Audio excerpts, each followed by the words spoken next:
मत नहीं ग्राउंड जाके गिर जाए तो सब बार भूल बनेंगे। अब आज तुरंत गिरे तुरंत भूल बनेंगे क्या? नहीं, पुरानी कहानी मतलब बहुत काल कभी भविष्य लोग कहते ना आपके होने वाला है जो आने वाला है। यही तीन होते हैं। तीन होते हैं। टेंस किसे कहते हैं? किसी भी समय को टेंस कहते हैं। पहला क्या टेंस किसे कहते हैं? किसी भी समय को टेंस कहते हैं। समझ आया सबको? टेंस को कितने भागों में बांटा गया है?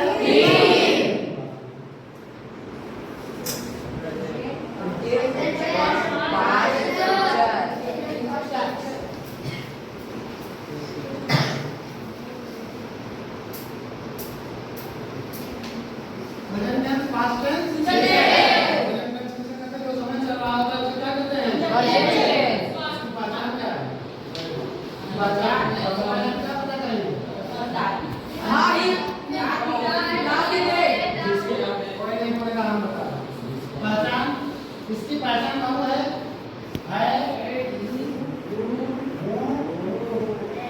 ओ, ये इसकी पहचान क्या है? कोई दिक्कत किसी को? पास्ट की पहचान क्या है?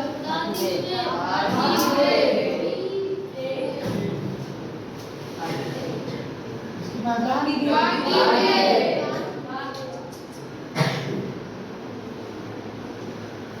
ये हो गया। लिखना नहीं है, समझो बाबू, समझ जाओगे तो किताब क्या पूरी पुस्तक ही लिख डालोगे, पूरी किताब लिख डालोगे। अगर समझ जाओगे तब। नहीं लिखोगे तो लिखने से कुछ नहीं होता। हम भी लिखे होते तो कहीं लिखे होते का आज आपको पढ़ाते नहीं। ये चीजें हो गई। अब हम आइडेंटिफाई करेंगे प्रेजेंट को हम क्या करते हैं, किसमें बांटा गया है। कौन कौन से भाई?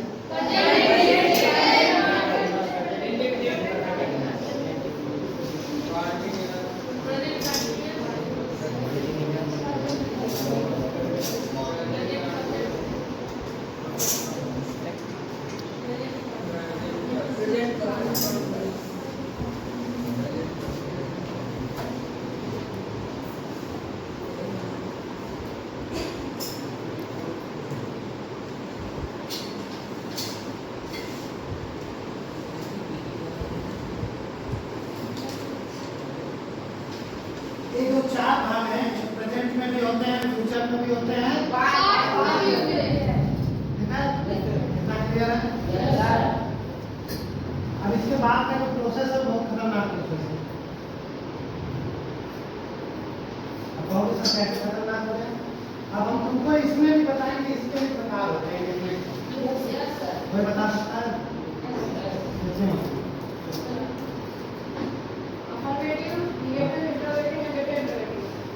बस चार।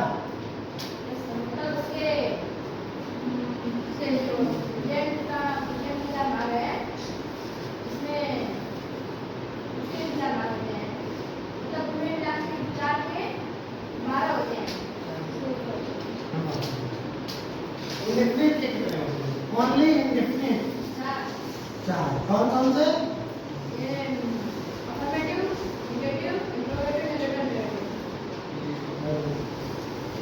इन्होंने बताया जो है सबसे सही बताया, हर किताब में लिखा होता है, लेकिन मैं इसको बदल दिया। कैसे बदल दिया अभी मैं आपके सामने उसको बताऊंगा। इसको लिखने की आवश्यकता नहीं है किसी को? लिखना नहीं है, इसे बता देना।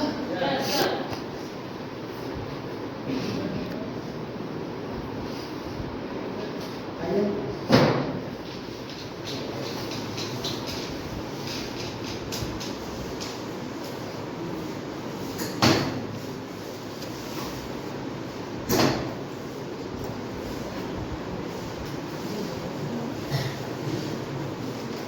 किसी भी टेक्स्ट को बेटा पहचानना जरूरी है। करना बहुत बड़ी बहादुरी नहीं होती, पहचानना बहादुरी है। जब हम पहचान जाएंगे तो हम कर भी सकते हैं। सबसे पहले इसकी हम लिखेंगे क्या? पहचान इसकी होती ये पहचान होगी ना भैया? पहचानी ये हो गया। लेकिन बेटा अगर प्रेजेंट वाला इंडिकेटर है इसके साथ क्या जुड़ेगा? अगर ये पास्ट वाला है तो फ्यूचर वाला है तो पहचान हो गई। अब इसके बाद सहायक दूसरी चीज होती है, हम सहायक क्रिया देखते हैं।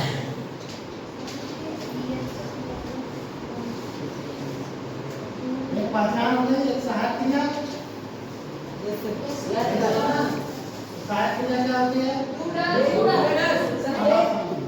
सहायक क्रिया इसमें होती है यस होता है, आई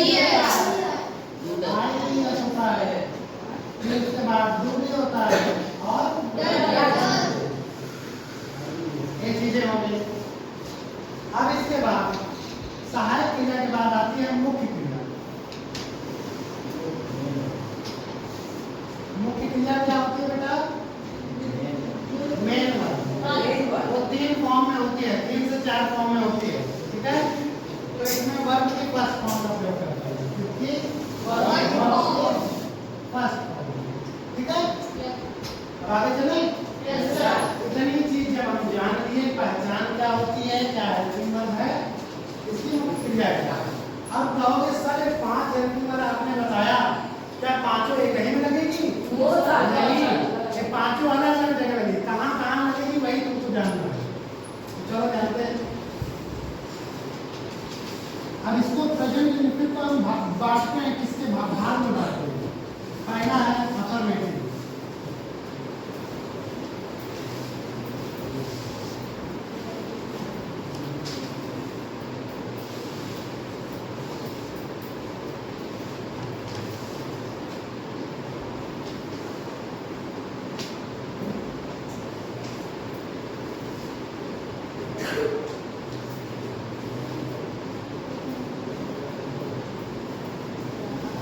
साधारण अफर्मेटिव सेगमेंट साधारण का काम करता है, कौन पढ़ता है, गीता पढ़ाती है, ये सारे चीज क्या है इसमें ऐसा साधारण। अब दूसरा आता है नेगेटिव।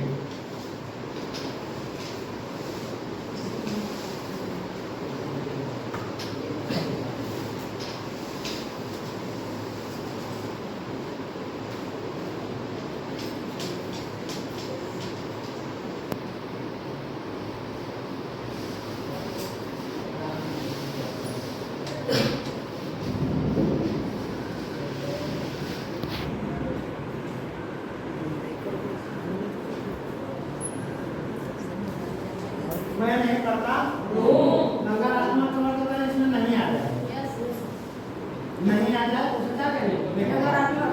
तीसरा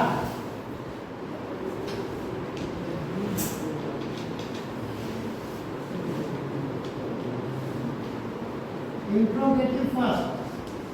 आप तुम कहोगे सर इंट्रोगेटिव फर्स्ट क्या है?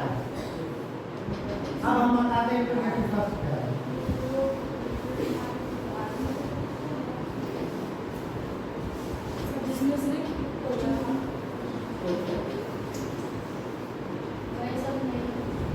इसमें प्रश्नवाचक भाव कहाँ आता है?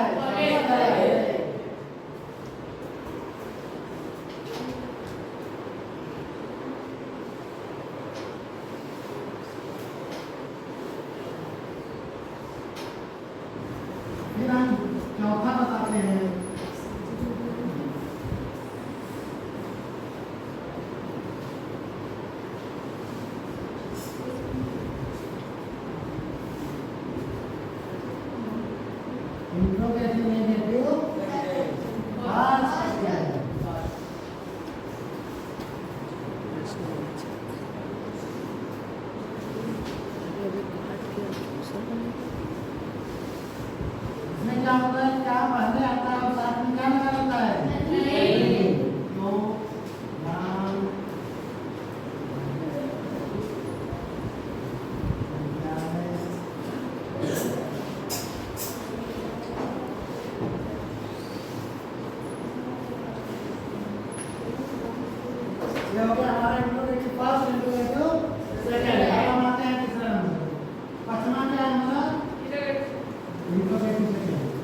कुछ कंफ्यूजन क्लियर हुआ? Yes sir. अभी होगा, अभी माइंड वॉश होगा।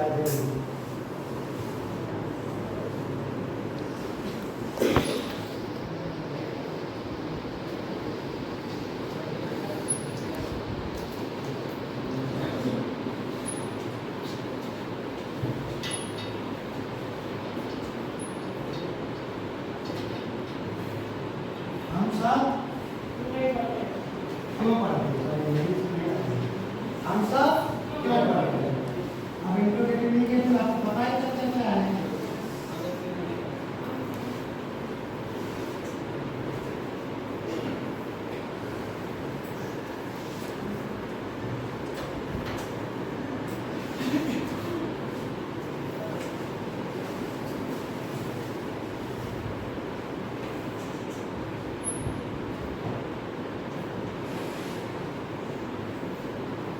ये हमारा क्या है? प्रेजेंट कंडीशन का अभी प्रारूप बना है। अभी हम टेंस नहीं कर रहे हैं। कहोगे सर जी मतलब अभी हम केवल समझ रहे हैं टेंस क्या है। अभी जब अफर्मेटिव में जाओगे तो पूरा बोर्ड भर जाएगा नियम से। फिर कहोगे सर आप कोई हमसे टेंस पूछे। बड़े बड़े स्कूलों के बच्चों से पूछा जाता है, इंग्लिश मीडियम स्कूलों बच्चे नहीं बता पाते। मैं कई जगह जाकर के पूछ चुका हूँ। आपका मैं जवाब दूंगा जो आपने कहा ना स्कूल, इसका मैं अभी बताऊंगा। तो इतना अगर आप उतारना चाहते तो बताया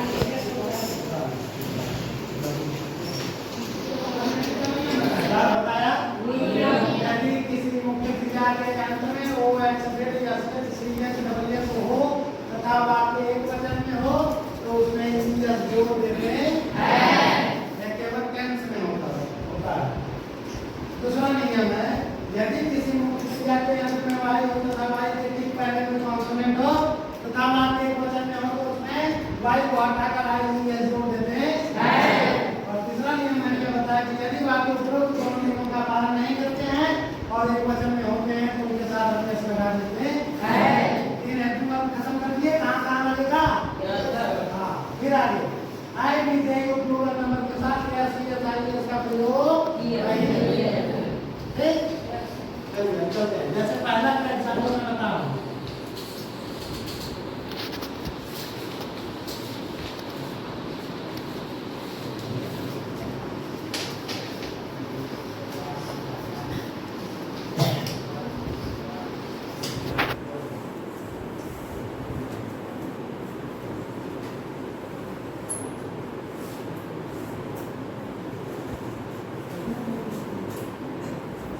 पहला है राम जौनपुर जाता है।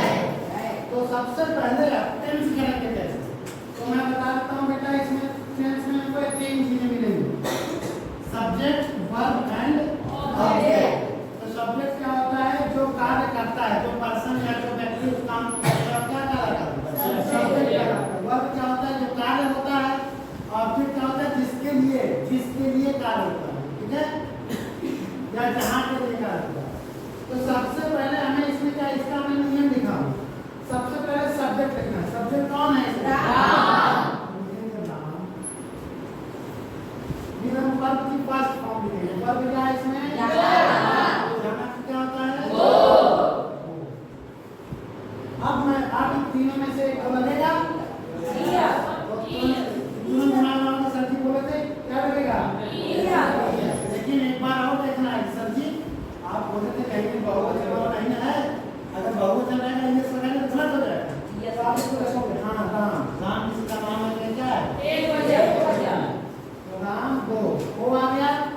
सर आपने बताया था यदि किसी क्रिया के अंत में वो आता है तथा वो एक वचन में होता है तो उससे क्या बोलते हैं? राम गोes to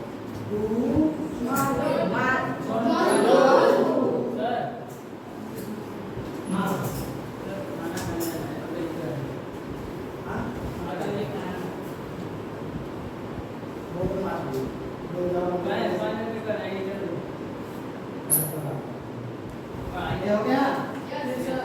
खाना से राम जौनपुर जाता है, राम goes to इसके बाद अध्यापक आते हैं, देखेंगे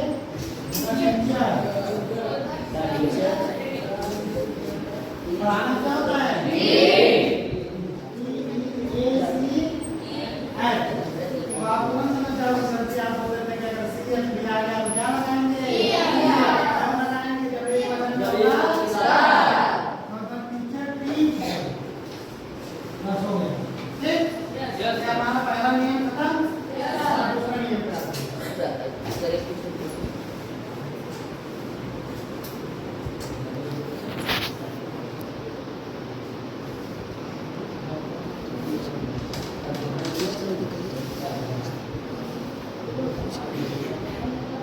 कौवा आकाश में उड़ता है।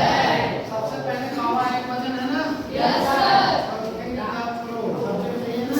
Yes sir. एक वर्ब क्या है? लाइक। एक वचन में है, फिर वही नियम सर आपने बताया था कि यदि बात एक वचन में हो तो उसमें क्या आता है? वाई आता हो। वाई के पहले कोई कॉन्सोनेंट, कॉन्सोनेंट क्या होते हैं? ए ई आई ई को छोड़कर बाकी सारे क्या होते हैं? कॉन्सोनेंट। यहाँ पे देखो वाई आया, वाई के पहले कॉन्सोनेंट आया है ना? तो हम बोले थे कि यदि बात एक वचन में हो तो वाई को हटा के इसको क्या जोड़ोगे? Y in the sky.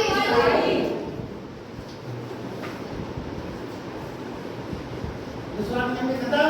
Yes sir. तीसरा नियम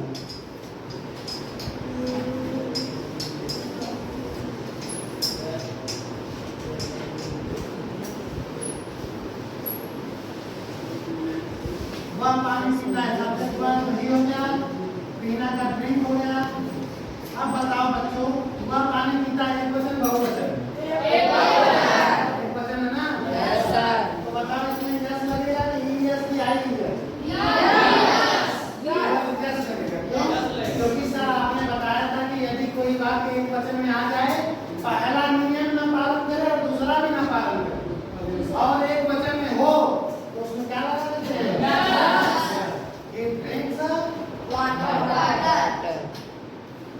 तीसरा नियम हो गया। Yes sir. चौथा नियम आप जानते हो, मैं रोता हूँ, मैं दिल्ली जाता हूँ।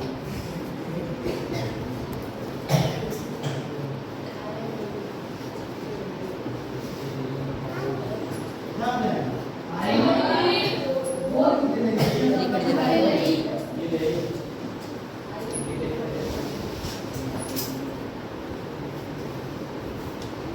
अब इसमें इंग्लिश लगेगा क्या? ये आपका नियम आपको बेटे खत्म ना? सर एक क्वेश्चन पूछे। हाँ। Your success is our success. Sir इसमें कौन सा टेंस है? इसमें your success is our success. तुम्हारी सफलता ही हमारी सफलता है। Your success is our success. आपकी सफलता है हमारी सफलता। आपकी सफलता है क्या है? हमारी सफलता है। ये तो भाई टेंस नहीं है। क्यों नहीं है? उसकी इसमें वर्ब नहीं है। ये यूज है। क्या है? यूज। कौन सा यूज है? सिंपल प्रेजेंट का यूज। ठीक है, इस्तेमाल का यूज। ठीक, ओके। लेकिन हेल्पिंग वर्ब तो है इज। हेल्पिंग वर्ब अभी यही चीज तो मैं आपको नहीं आप समझ नहीं पा रहे हैं। मैं अभी आपको यूज पढ़ाऊंगा इसके बाद। तो यूज में आप कहोगे सर इतना खतरनाक यूज बता रहे हैं आप। अभी टेंस पढ़ा ना, यही कंफ्यूजन बहुत बच्चों का होता है। ये टेंस में पढ़ा, टेंस में वर्ब होता है, यूज में नॉट वर्ब होता है। टेंस में वर्ब होता है और जो यूजेस होते हैं उसमें वर्ब नहीं होते, उसमें एडजेक्टिव्स होते हैं। एडजेक्टिव होते हैं। एडजेक्टिव क्यों होते हैं? जैसे एडजेक्टिव होते हैं और एब्स्ट्रैक्ट नाउन होते हैं। जैसे राम अच्छा है, राम अच्छा है, तो कहोगे सर जी ये प्रेजेंट इंडेफिनिट टेंस है, तो कैसे कहोगे? है आ गया। नहीं, टेंस नहीं है, वो सिंपल प्रेजेंट का यूज है। क्या है? सिंपल प्रेजेंट का यूज। अब एक कंफ्यूजन और लोगों को देते हैं। अब एक लोग कंफ्यूज हो जाओगे। आप खड़े हो जाओ। आपसे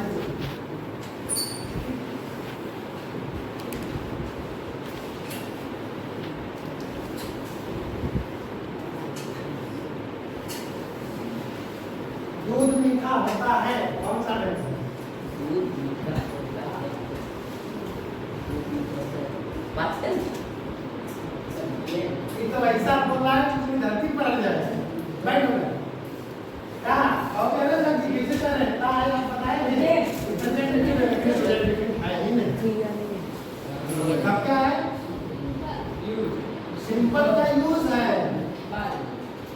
ठीक है? अब इसको पढ़ लो, खाना पीना खा लो। सर लेकिन सक्सेस मतलब सफल होना होता है ना, हाँ सफल होना। हाँ, जिस सफल होना कौन सा काम हो रहा है ये बताओ आप। सफल होना कौन सा काम है? बनाना, बनाना वर्ब है नहीं, बनाना है, इससे कुछ काम हो रहा है, बनाने में कौन सा काम है? ये एडजेक्टिव्स हैं, इसके बारे में डिटेल अभी पढ़ाएंगे। अभी तो ये पहले छोटी सी चीजें हैं, अब इस पर हम सब